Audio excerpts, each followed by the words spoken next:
To the rest of the world, especially to the Muslim world, he had a double message. He said this, he said, for those who seek to advance their aims by inducing terror and slaughtering innocents, we say to you, to the rest of the world, especially to the Muslim world, he had a double message. He said this, he said, for those who seek to advance their aims by inducing terror and slaughtering innocents, we say to you, to the rest of the world, especially to the Muslim world, he had a double message. He said this, he said, for those who seek to advance their aims by inducing terror and slaughtering innocents, we say to you, to the rest of the world, especially to the Muslim world, he had a double message.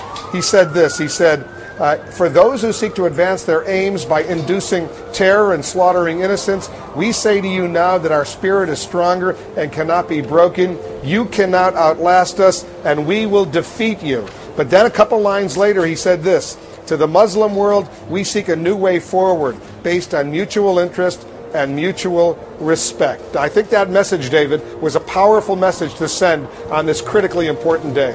Yes, and it's interesting. I do think there was a hard edge, as Bill Bennett said, to some of this speech. But there was also a different message, one that's very different from what we've been hearing from George W. Bush. And that is a very strong message. And I thought some of the most important words in the speech were to the message he wanted to send that America is a friend of each nation and every man, woman, and child who seeks a future of peace and dignity. And we are ready to lead once more. Those are the words that the world has been waiting to hear. They want to see America lead, but they want to see us lead in a different way than what we've been doing. And I think what he was saying is very different.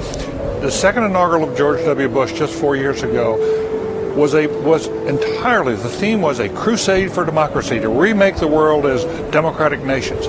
There is not a word in here about trying to remake the world. It is rather peace and dignity. That's what we're seeking with other nations. That's a very big departure from what we've had. That was the toughest part for George W. Bush to hear, because the words, we are ready to lead once more, implies that to George W. Bush that we haven't been leading in the right way. I thought the speech had something for everyone, if you will, in terms of he spoke of the slaves, he spoke of rescuers, he spoke of the military. I mean, there was a moment, if anybody was listening close to the speech, where they heard their name mentioned, essentially. He wrapped himself not only in the civil rights history, but in all of American history. Absolutely, and then to take it internationally as well, your struggle and our struggle, we understand. It was like he was speaking individually to people in this speech.